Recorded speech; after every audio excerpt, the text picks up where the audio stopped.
I'm Shilo Brooks. I'm a professor and CEO, and I believe reading good books makes us better men. Today, I'm talking to author and Bard professor Joseph Luzzi. Dante's Divine Comedy, written around 1321, truly changed Joseph's life. Today, I'm asking him why. This is Old School.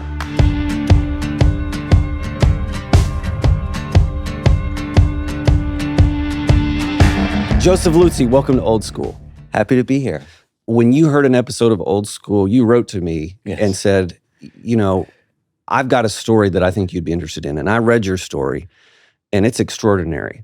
So what I'd like to do is just begin this episode in an unconventional way by first getting you to tell us the personal story that set you up so that Dante's Inferno could guide, change, console, and in a way, reinvigorate your life. What is that story? What happened to you? Well, first of all, thank you. It's a thrill and an honor to be here. I'd always felt that deep love and passion for literature. I'm a professor of literature. It's what I do for a living, and I was always so drawn to books. But then 18 years ago in 2007, my wife, Catherine, was 8.5 months pregnant, and when she left the house one morning in November, she had a fatal car accident. And 45 minutes before she died, she was 8.5 months pregnant. She gave birth to our daughter, who was rescued by an emergency cesarean. So I wasn't in the car. I had left the house that morning to go teach around 8. And as I would write in a book about it, I left the house at 8. And by noon, I was a widower and a father. It happened so quickly, so suddenly. And as you can imagine, that sent me into the deepest grief that completely upended my life.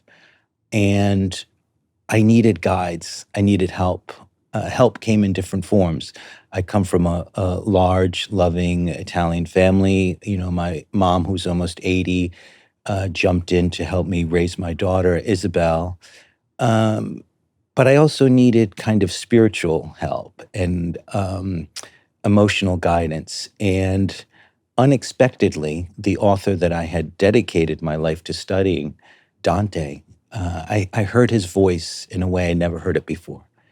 Dante himself had one of those life-altering moments. His was exile from the city he loved. He spent the last 20 years of his life dislodged from Florence, desperate to return,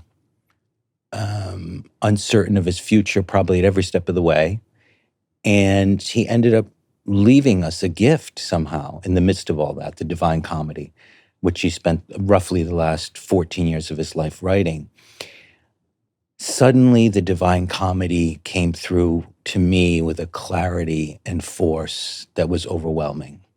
I heard Dante's exilic strains.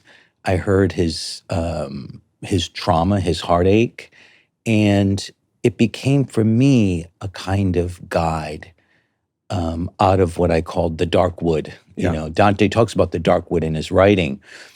I was living it. Dante lived it. In some way, everyone ends up in that crisis point. And for me, the Divine Comedy became the kind of guide to get out of grief into mourning and rejoin the living.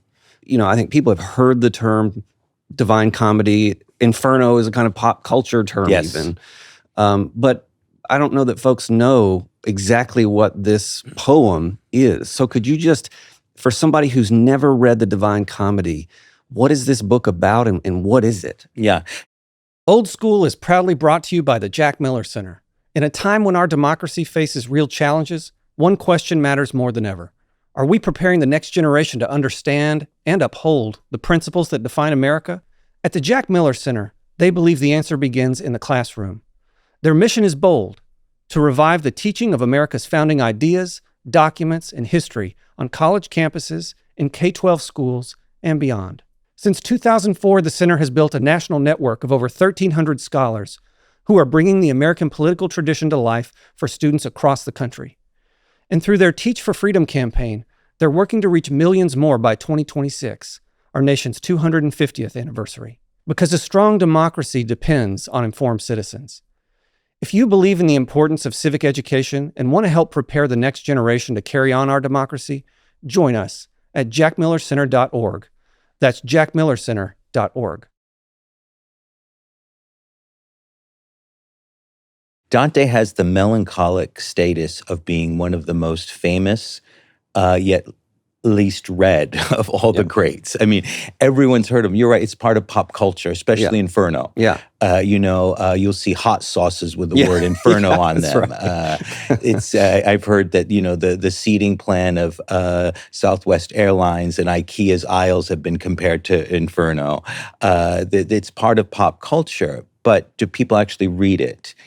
It's more it's a very demanding book. It was written 700 years ago. Dante wrote it roughly 1306 to 1321, so roughly the last 14, 15 years of his life.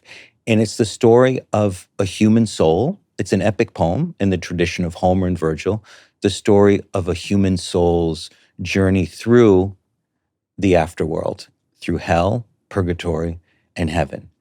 And it's 3 books or 3 canticles, Inferno, Purgatorio, and Paradiso.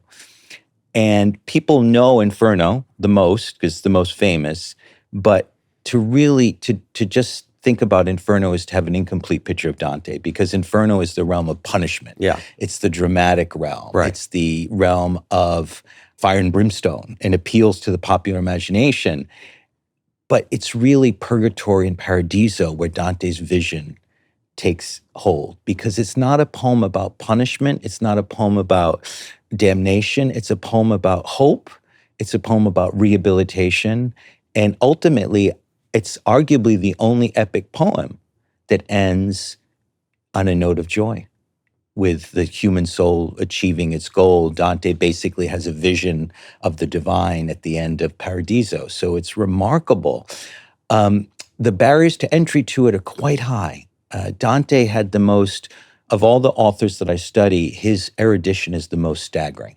He knows the Bible. He knows the ancient world. He knows contemporary medieval world. He knows politics. He knows history. He knows music. He knows science. And he weaves it all together into this, what my advisor in graduate school, Giuseppe Mazzotto, called an encyclopedic poem. The reality is, though, is that Dante did not write just for the elite. Dante wanted his work to be read. He wrote it in Tuscan, which was quite risky if you think about it, because had he written it in Latin, he would have had the entire educated readership of Europe would have access to it. Writing in Tuscan was amazingly risky because only people in this small slice of Italy could have read it. Mm-hmm. But for Dante to write a poem about something as the stakes being so high, the state of the soul after death, it couldn't be in just a language limited to the scholars, A. And B, he was trying to create a living culture in Italy, Right. to rival the ancients. The premise, as you put it, is that Dante is on a journey. Yeah. And he has a number of guides, Virgil, Beatrice, and when we say Virgil, we mean the great classic figure Virgil. Yeah. The great, and he's stewarded through and seeing these extraordinary places. And it's really beautiful. On the one hand, Dante wrote for everybody. On the other hand, there's a high barrier of entry to the Divine Comedy. I wonder if you might give advice to a listener who wants to start this thing for themselves but doesn't have Joseph Luzzi sitting in their living room. Is there something they can do to begin with this book? Yes. I would say the first thing is surrender to it. Accept that you're not going to understand all of it. Listen to the poetry as though you were listening to a song or a piece of classical music or something beautiful. Just let the poetry wash over you and understand that you're not going to get every detail. I teach it almost every year. I'm still always learning new things about it. But try and keep sight of the whole. That's what I tell my students. If you understand that this is a poem about a man who was exiled, who lost everything, who was once one of the highest ranking members of Florentine society, and then spent the last 20 years of his life largely impoverished, cut off from the people he loved, from the city he loved, and this is his sort of heartfelt attempt to reconstruct a broken world, then you get it, right? Then you can sort of make it through the references to medieval Florentines that you've never heard of. And that's okay. I said, you don't have to understand it all. Keep sight of the broader picture. And then I say, pick out moments in the poem. Pick out the highlights. Inferno 5, Paolo and Francesca, the damned lovers. Inferno 10, Dante's encounter with the patriarchs of his city. Inferno 26, the Ulysses canto. Start there and then build around those. It's not like reading The Sun Also Rises or The Great Gatsby. You can kind of take that in. Magnificent novels, but they're more accessible. This is a different kind of species in literary terms. So I first read this novel about age 22. I did a great books major in school, and I wanted to ask you about Dante in that larger Western canon, because this was at St. John's College, and there's, you read Plato and Aristotle and John Locke and Shakespeare and Cervantes and Frederick Douglass. I mean, the greats. Dante is on that list. Oh, yeah. So we spend a considerable, and I was 22 years old. So I want people out there to know, 22-year-old Shilo took Joseph Luzzi's advice and just picked that thing up and just looked at it. But why is the Divine Comedy considered a great book? And if we don't want to use that term, that's fine. But we could at least use this term, a touchstone of Western literature. Why is it that? What is it about it? I think it's because Dante does three particular things that really make him an inflection point in literary history. One, he kind of he represents that transition from what we could call ancient to modern literature, right? You have this great ancient literary tradition. You have Homer, you have Virgil, you have the epics, you have Horace, the Greek philosophical tradition. And then you have a writer who's so cognizant of that tradition and writing an epic self-consciously, gesturing towards Homer and Virgil, at the same time modernizing it, making about not the founding of a city, not a great, not a war, but about a self. Now, it's not autobiographical in our modern sense because he wasn't that kind of writer, but it is about one person. And so Dante takes the epic tradition and personalizes it in the language of a modern society, the vernacular. So that's the one reason why it's a kind of beginning of modern literature. So I say that makes it one of the things. The second thing is that Dante's sense of linguistic experimentation, his sense of linguistic brilliance, the character is so appealing. But if you look back at history, the poets have all so often turned to Dante. The modernists like T.S. Eliot, Yeats, in the Renaissance, the Petrarch was sort of wrangling with Dante's ghost. So many modern poets in Dante's, Milton, so many stretches of Paradise Lost are in dialogue with Dante.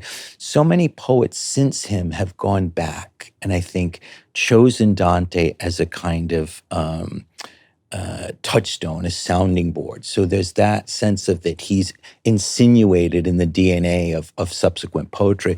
And the third thing is, if you think about it, what Dante does is he writes an autobiography in the form of an epic poem. Yeah.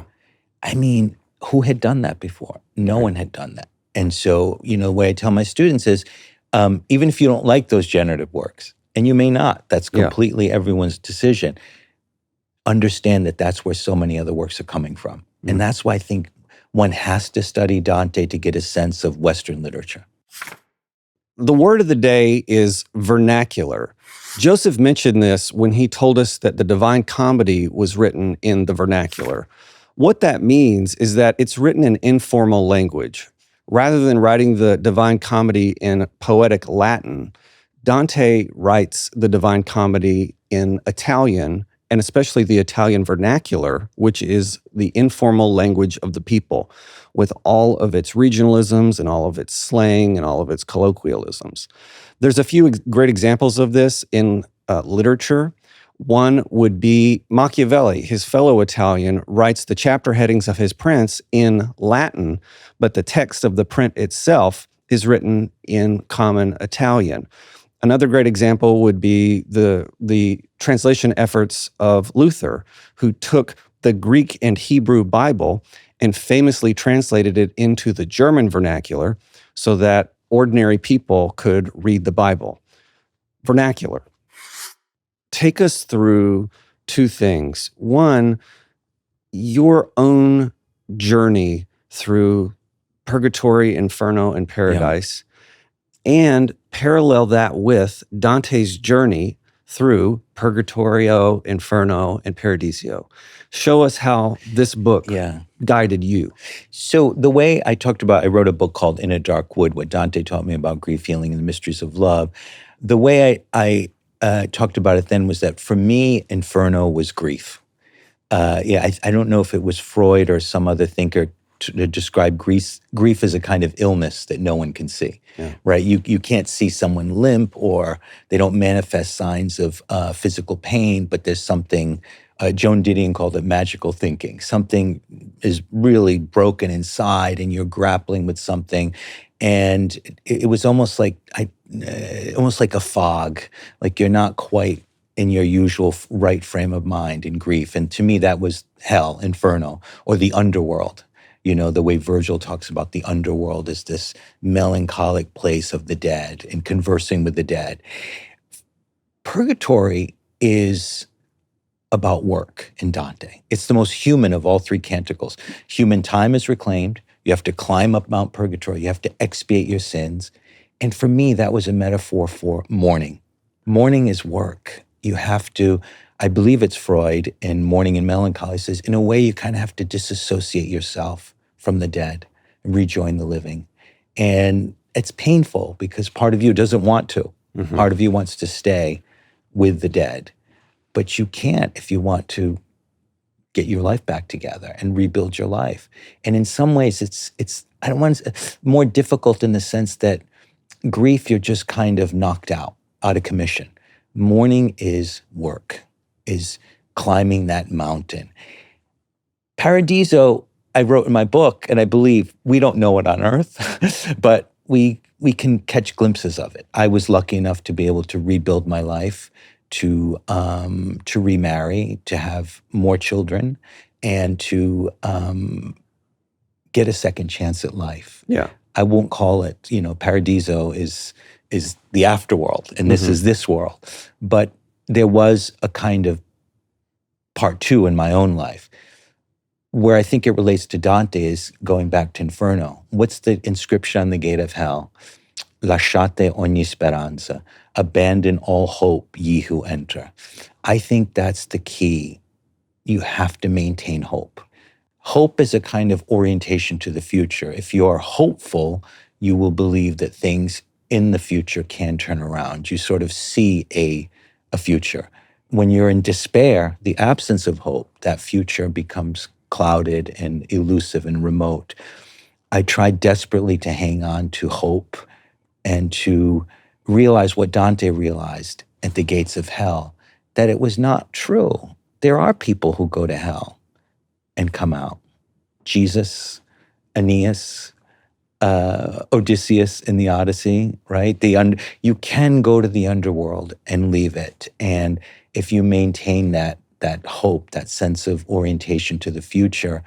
And for me, I think before I started reading Dante, this idea, the poem begins, Nel mezzo del cammin di nostra vita mi ritrovai per una selva oscura. In the middle of our life's journey, I found myself in a dark wood. I believe now that it's not what lands you in the dark wood that defines you, but what you do to get out of it. And I think that's Dante's message. Mm-hmm. And I also think that's why the poems, it's written for Christians, of course. I mean, it's a Christian poem. Yeah, well, we should talk about that later. Everyone. Everyone ends up in the dark So take wood. me back to where you left off in your story when you started. So, your wife passes away in this tragic car accident. The baby is saved. What were you feeling in the immediate aftermath? You've talked about a kind of disorientation and grief. What were the specifics of that journey such that one day it clicked for you and you thought, I'm living a kind of spiritual divine comedy. These details in my life are the structure of this book. Can you tell us that story? Yes. I think what happened to me was that I never planned. You only understand these things after the fact. Yeah. Okay, because when it's happening, you're living it. Yeah. And so what happened was that I'll start with when I first heard Dante. Yes. A lot of people think Dante's Divine Comedy is a love story for Beatrice. Now, he does love her. She is his guide. But that's an earlier book, The Vita Nuova, which is Dante's new life, where he's a young man and Beatrice becomes his muse. That's a more kind of romantic / erotic story, and not in our traditional sense, but in a kind of spiritual sense. The Divine Comedy, I came to understand, and I believe, was Dante's response to exile, trauma of losing Florence. It takes you by surprise. Of course, Dante's living his life. He's at the top of his game. He's a leading politician. He was the highest elected official in the city at one point. He's a famous poet in his hometown. And then suddenly the rug is swept under his feet. And it's like you fall through a trap door out of your life. And that's what happened to me. I was living my life. I was married. I had a job that I loved. I was, things were great. And then suddenly they weren't. And they really weren't in a deep, visceral way. That's not something anyone could ever prepare for. So when I say grief, I mean this sense of disorientation where you're just it was shocking. It was truly a shock. As I came out of it, as I worked hard to rebuild, and then as my life got back on track, I realized that Dante had been with me every step of the way. First, that sense of disorientation connected to Dante's exile. Then re-engaging with the poem on a personal level, seeing how the journey of the soul through Inferno, Purgatorio, into Paradiso was very similar to what I was experiencing as someone who had been to the degree zero of his own life and then slowly rebuilt it through hard work and all the pain, but also a lot of support. And by the time my life was basically back on track, I realized something. I had been kind of writing 2 books in my mind.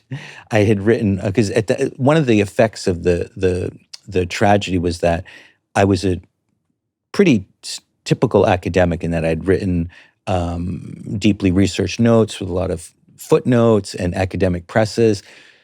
I'd always wanted to write for a broader audience. And then when something like that happens, you realize how fragile life is. And I was like, I got to go for it. Yeah. I thought I would write a grief narrative. And then I also thought I'd write a popular book about Dante.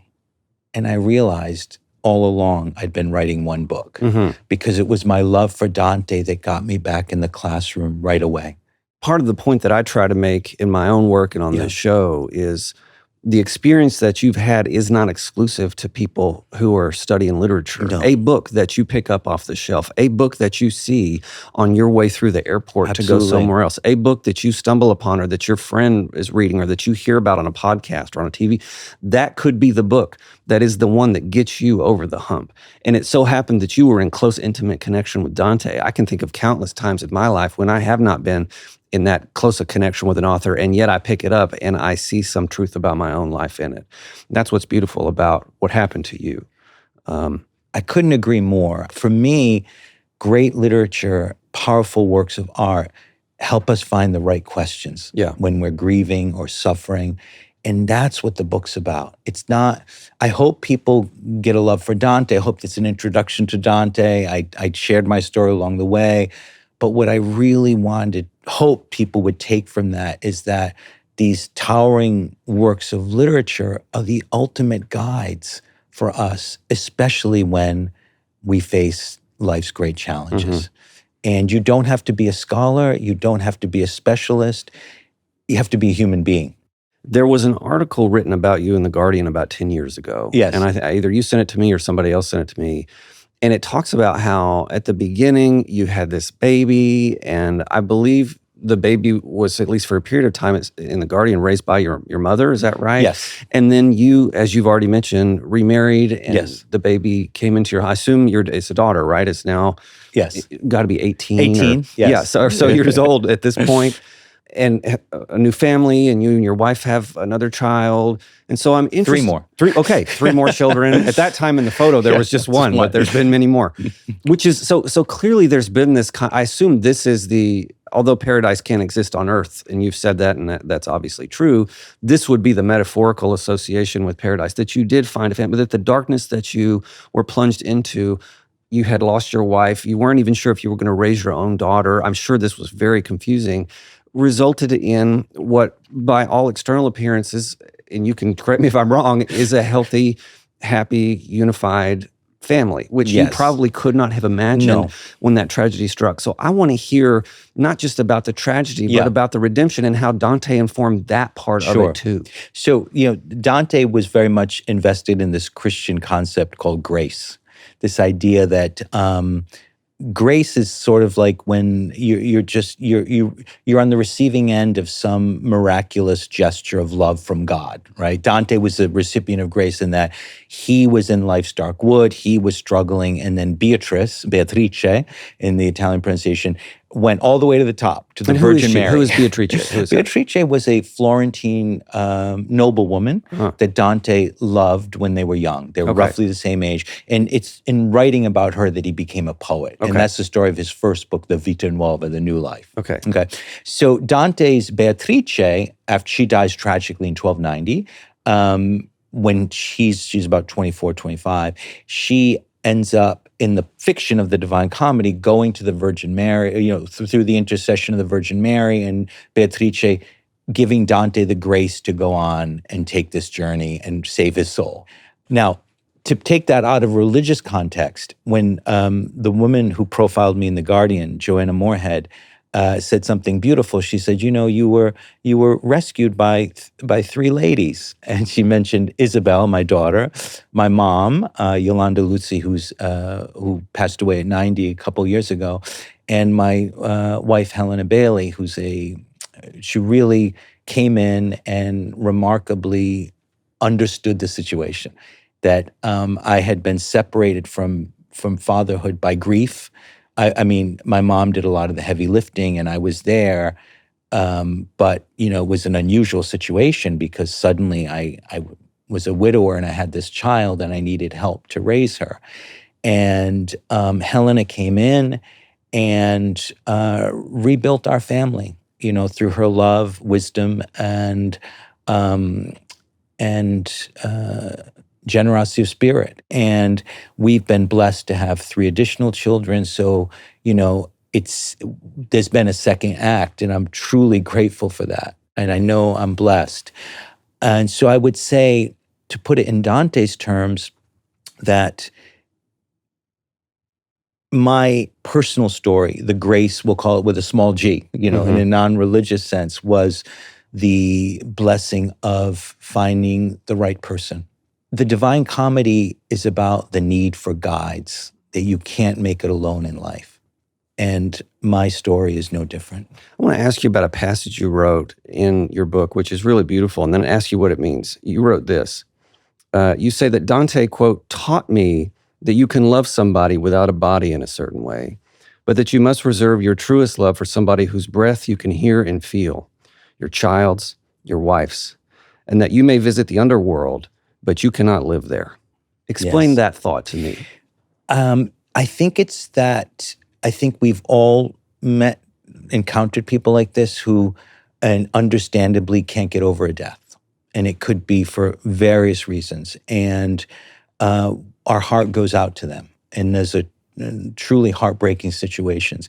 In my case, I felt that it wasn't just me involved. I had a daughter. I had to rebuild our family. I didn't have the option of, staying locked in the past, within the tragedy. I had to somehow get past it in some way. Not forget it, of course, but incorporate it into my life going forward.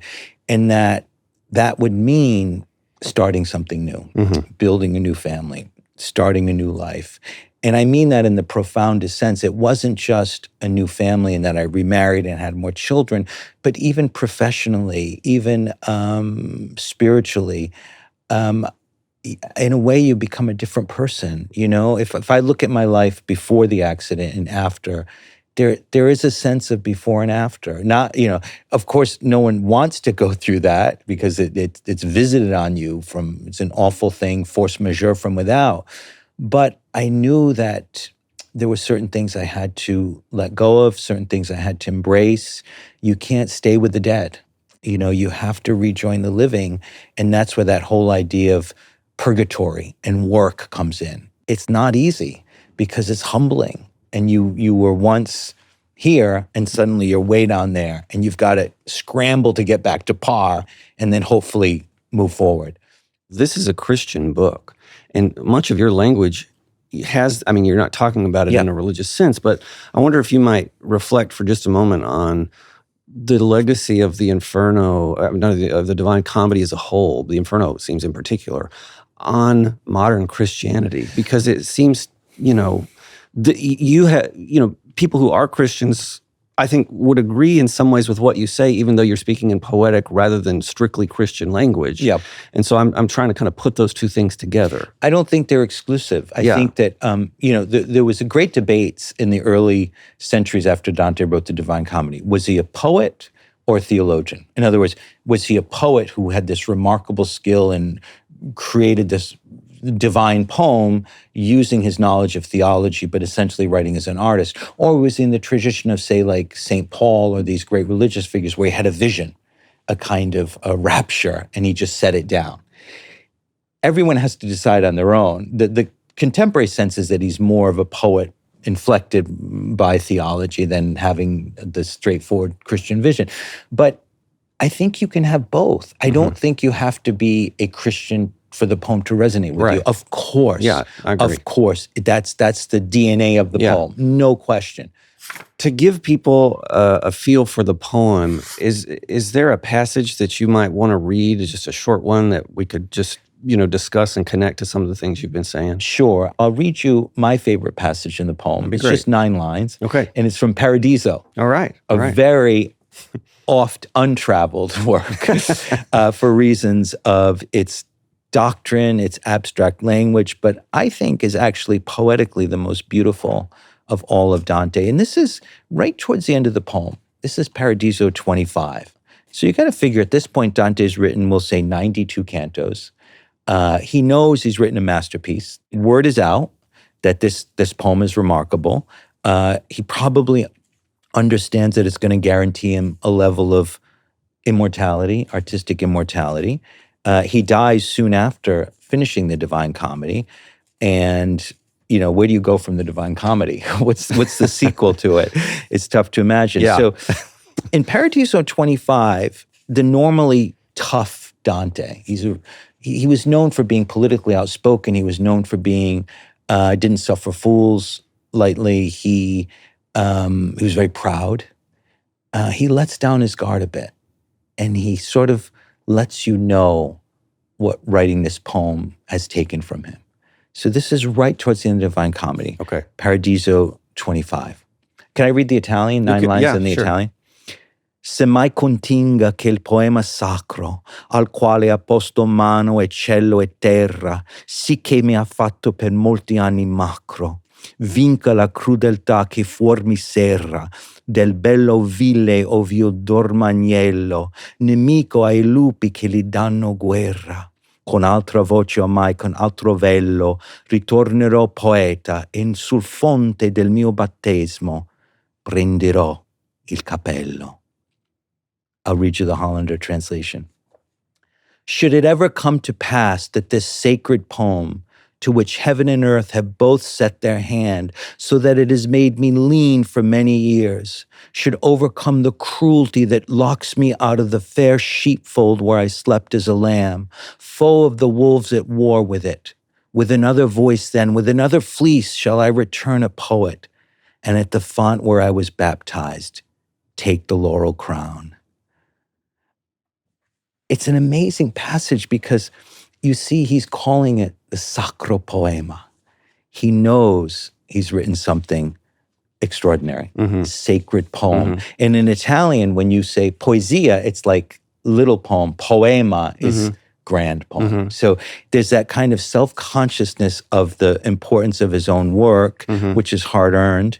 But then also look at the kind of vulnerability in his voice, so that it has made me lean for many years, per molti anni macro, bent, this poem is literally weighed on my shoulders, should overcome the cruelty that locks me out of the fair sheepfold where I slept as a lamb. That's Florence. That's his lost city, the fair sheepfold. And listen to the Italian, even if you don't know Italian, bello ville ov'io dormagnello. You hear those soft womb-like V's and L sounds. That's how much losing Florence pains him. It was his home. It's like he's a child again. And you hear it sonically there in those lines, the fair sheepfold. Then I will go back as a poet and take the laurel crown, only there.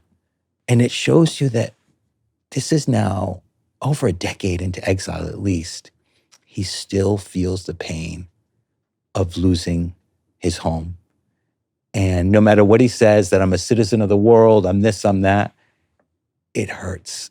And it's true. Dante doesn't get back to Florence, and he is celebrated throughout Italy. There was a poet from Bologna, a kind of disciple who revered him and was like, these honors that you're seeking, Bologna feels them. But for Dante, it had to be Florence. And I think those lines here, you can kind of feel the plaintive lament of that line, bello ville ov'io dormagnello, the fair sheepfold where I slept as a lamb. Yeah. That's why poets worship Dante, that sense of the visceral sound conveying the meaning. Let's take a step back from Dante now, in the time we have remaining, and talk about the humanities more broadly. The humanities are in decline at the university in the sense that faculty who teach them are not being replaced, students are not enrolling in the courses, programs are being cut. Some people say this is self-inflicted.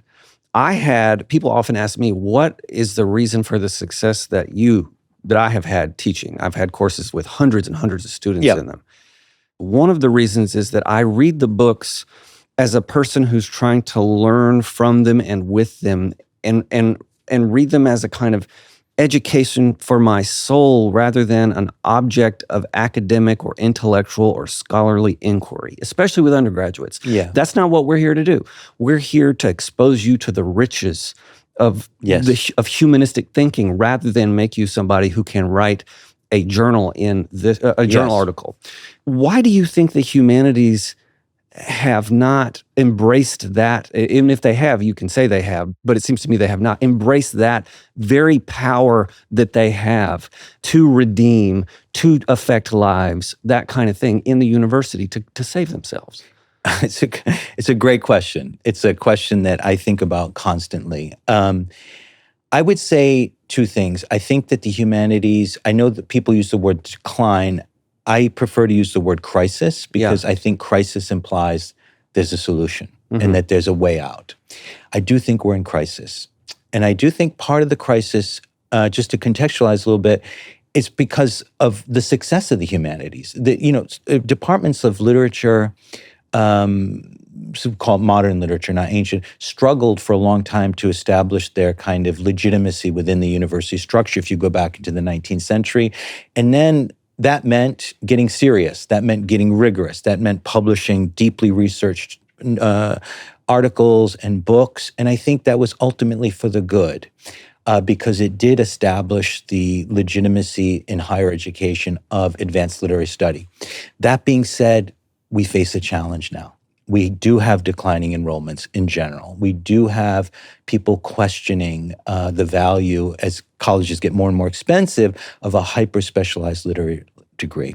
We're drawn to these books because we're drawn to beautiful writing. We're drawn to complex ideas. We're drawn to intellectual depth. Let's respond to them in the same way. Why not, instead of deadening interest in a subject with a hyper-technical language, let's try and find a style that responds to the original. Let's write with kind of elegance and clarity and bring people in. Let's think of that. We love stories, narrative. Let's use some of the same tools that we've discovered in these works. Be storytellers. I know we have to kind of stick to producing knowledge and respond to them in as rigorous a way as possible, but I don't think that excludes making a piece of scholarship readable. I don't think that excludes making a work of scholarship sort of an entry point rather than a closed door. Think about it. Some of the greatest scholars, like Eric Auerbach wrote this book, Mimesis, The Study of Reality in Literature, starting in antiquity all the way to Virginia Woolf, I believe. He was in exile in Turkey. He didn't have all his usual resource materials. It's one of the greatest books in the history of literary criticism and scholarship. I say we need now, this is a challenge point. We need to, people love these books. Undergraduates love them. Graduate students devote their career to them. The public is interested in them. Let's build on that love. Let's make these work without compromising our standards in any way, without, making it less rigorous in any way. Let's make these books, we have to kind of invite people into them now. I think that's the great challenge. So that means being more publicly minded in the humanities. That means being open to different scholarly approaches. I don't have all the answers, but I do believe business as usual is not a good option. It's not going to work at this point. So you're saying, open it up to more forms of writing, forms of introduction to the humanities. The scholarly stuff is fine, have it too, but let's have some other things. But the other stuff could be just as scholarly. Yeah. Sometimes I'll pick up a professional journal and there'll be a writer that I'm not a specialist in, but I want to learn more about. I should be, with my, as a PhD, as a professor of literature, well, just someone who's in the biz. Yeah, and you're in the business. I'm in the biz. I should be able to get some traction there. More often than not, I cannot. Yeah, that's and I think that's the key is, how do we bring back a response to the text that is consonant with what brought us in? Yeah. Language, narrative, ideas, complexity, and not just apply a paradigm to them. It worked for a long, in the sense that created that legitimacy. I think now we need to shift gears and find new ways of talking about and writing about these. Well, I have many students in graduate school who I will refer to this clip because I think you've put it quite well, what you've just said. You have time for a quick lightning round? Of course. You're interested in an expert in Italian film. What is a must-see Italian film for our viewers? Oh, gosh. Okay, I would say the film that really kind of changed my career, and it's a little off radar, is Roberto Rossellini's Journey to Italy, or Voyage to Italy, as you sometimes see it, from the early 1950s. Okay. It's his first film after neorealism, which was a kind of documentary-style movement chronicling Italy's rebuilding after World War II. Journey to Italy, or Voyage to Italy, however you find it, is about a wealthy British couple's journey to the south of Naples. And they're settling a will, and along the way, their marriage is coming under strain and sort of unraveling. But the book is it was very influential in the French New Wave. It was one of the most sort of consequential films really ever made. And to me, it's about Italian culture looking back at the people who've objectified it for centuries. People love to make Italy into a kind of museum. Shelley, the British poet, said Rome is a city of the dead, even though there were hundreds of thousands of whatever people living there. And to me, this book shows Italian culture looking back. It's a remarkable film. Best Italian food? Oh, gosh. My late mom's homemade bread. I like to hear that. Greatest Italian novel. We recently did an episode on The Leopard, but I'm curious what the greatest Italian novel is. I would say if I had to recommend 2 Italian novels for everyone to read, one would be The Leopard, because it's the story of the unification of Italy. And the other one would be Italy's first truly great modern novel, The Betrothed, by Alessandro Manzoni, from the early 1800s. It's as Lukács, the great critic, once said, it's the universal history of Italy. Its struggle with foreign occupation, its quest for a unifying language, tension between church and state, And it's sort of eternal class struggle of the poor against the wealthy. It's a remarkable book. When folks go to Italy, what is the must-see work of Italian fine art? You got to see this one.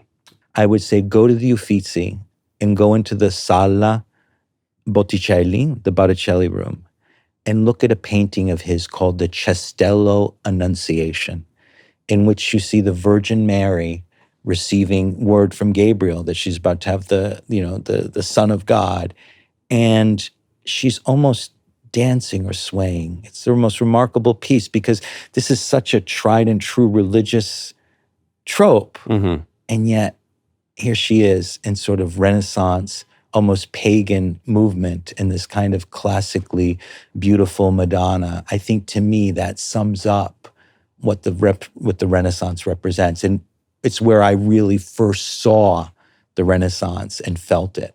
Yeah. Academics always think they have a lot to teach non-academics. What's the one thing academics should learn from non-academics? I think one misconception about non-academic writing is that it's somehow easier and more simple than academic writing. It's not. It's actually extremely difficult to, you're not writing, Wikipedia entries when you write these books. You have to somehow find a way to write about a subject that avoids cliche, that avoids the obvious, that avoids just churning out existing information, and say the complex in a simple form. And that's actually extremely difficult and takes years of hard work and heartache and sweat. And I think that's the one thing I would communicate. And I invite academics to take that journey because I think we need it in the humanities, but to understand that it's not simplifying what we do, but translating what we do into a new key. Joseph Luzzi, thank you for sharing your story with us, and thank you for being on Old School. Thank you very much.